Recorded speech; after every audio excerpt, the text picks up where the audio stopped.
दिमाग में चोट यानी कि हेड इंजरी में आपने सुना होगा कि मरीज को गुम चोट लगी है और मरीज बेहोशी की स्थिति में आईसीयू में पड़ा है। यह गुम चोट क्या होती है, इसका पता कैसे चलता है, इसका इलाज कैसे होता है, आइए इसके बारे में बात करते हैं। मैं doctor Rohit Kamboj, consultant Nutema hospital Bains clinic Meerut. जैसे कि आपको पता होगा कि जब किसी को चोट लगती है तो डॉक्टर सीटी स्कैन कराते हैं और उसमें देखकर ये बता देते हैं कि सर में खून तो नहीं जमा। कई बार दिमाग पे छोटे छोटे कुचलाव या खून के थक्के जम जाते हैं जिनको कंट्यूजन्स कहते हैं।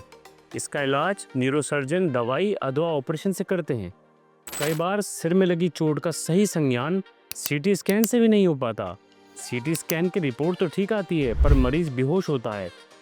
हर जांच की अपनी विशेषताएं और कमियां होती हैं। जहां सीटी स्कैन से हम हड्डी का फ्रैक्चर या खून का निकलना या जमना जैसे कि थक्के बनना साफ देख पाते हैं, परंतु कुछ चोटें ऐसी होती हैं जिसमें खून बाहर नहीं आता पर चोटें गंभीर होती हैं। हमें पहले ये समझना पड़ेगा कि खून दिमाग में खून ले जाने वाली आर्टरी या खून वापस लेने वाली वेन्स अथवा हड्डी के टूटने से जमा हो सकता है, परंतु कुछ स्थिति में ये खून ले जाने वाली या वापस लाने वाले धमनियों से तो खून नहीं बहता, परंतु सिर में स्थित न्यूरॉन में सीधे चोटें लगती हैं। ये चोटें तब लगती हैं जब मस्तिष्क हमारे स्कल या खोपड़ी जिसको बोलते हैं उसमें तेजी से शिफ्ट होता है। इस तरीके की चोटें रोटेशनल इंजरी तेज गति से एक्सीडेंट में होती हैं। इस स्थिति में क्या होता है कि जो लंबे कनेक्टिंग फाइबर जिनको न्यूरॉन कहते हैं वह चोटिल हो जाते हैं। कितने न्यूरॉन फटे हैं और ये कहाँ कहाँ के फटे हैं इन्हें देखने के लिए एमआरआई की जरूरत होती है। इस प्रकार की चोटों को डिफ्यूज एक्सोनल इंजरी या DAI कहते हैं। जैसे कि नाम से विदित है, ये चोटें डिफ्यूज मतलब दिमाग में बिखरी हुई, एक्सोनल मतलब दिमाग की वो नसें जिसमें बिजली प्रभावित होती हैं, इंजरी मतलब चोट, यानी ये चोटें जो हमारे न्यूरॉन के उस अंग को प्रभावित करती हैं जिसके द्वारा दिमाग में इम्पल्सेस प्रभावित होती हैं, या कहें तो जिनके द्वारा हमारे मस्तिष्क काम करता है। मस्तिष्क के इन हिस्सों में चोट अत्यंत गंभीर होती है। यह चोटें वैसे तो आम हैं पर दिमाग की गंभीर चोटों की श्रेणी में आती हैं। कितनी चोटें लगी हैं इसको जानने के लिए एमआरआई की जरूरत होती है, जिनसे इन चोटों का मूलतः ग्रेडिंग करी जाती है। ग्रेडिंग 1 से लेकर 3 तक होती है। यह ग्रेडिंग दिमाग में चोटों की संख्या को देखकर कितनी चोटें लगी हैं इसको जानने के लिए एमआरआई की जरूरत। जैसे जैसे ग्रेडिंग बढ़ती है चोटों की गंभीरता भी बढ़ती है।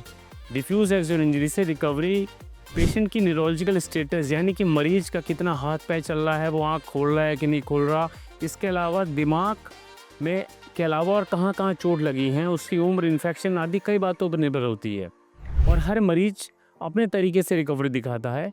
इन चोटों से मृत्यु होने तक का भी भय रहता है। डिफ्यूज एक्सोनल ग्रेड 1 इंजरी की रिकवरी में 2 से 3 हफ्ते तक लग जाते हैं और ग्रेड 3 की इंजरी में तो कई बार महीनों तक लग जाते हैं। अच्छे से अच्छे इलाज के बावजूद कुछ मरीज तो हमेशा बेहोशी की स्थिति में रह जाते हैं। जो मरीज ठीक हो भी जाते हैं उनमें भी कुछ ना कुछ कमी रह जाती है और बाकी जिंदगी वो अपना किसी न किसी कमी के साथ ही व्यतीत करते हैं। परंतु कहते हैं ना, जिंदगी की यही रीत है, हर हार के बाद ही जीत है। हमें हारना नहीं है और अपने मरीज का अच्छे न्यूरोसर्जिकल सेंटर कुशल हाथों से ही इलाज करवाना है। डिफ्यूज इंजरी के बचाव के लिए आप निर्धारित गति से ही तेज गाड़ी न चलाएं, सीट बेल्ट का प्रयोग करें। स्पेशली जो लोग पीछे बैठे हैं वो भी सीट बेल्ट का प्रयोग करें, क्योंकि वो लोग अनअटेंटिव बैठते हैं और उन्हें भी चोट लगने की संभावना उतनी ही रहती है जितने की आगे बैठने वाले लोगों को। हेलमेट का प्रयोग करें, नशे में वाहन न चलाएं, पूरी नींद लेकर ही गाड़ी चलाएं। अगर आपको कोई सवाल है तो आप मैसेज कर सकते हैं, मैं इनका जवाब देने की कोशिश करूंगा।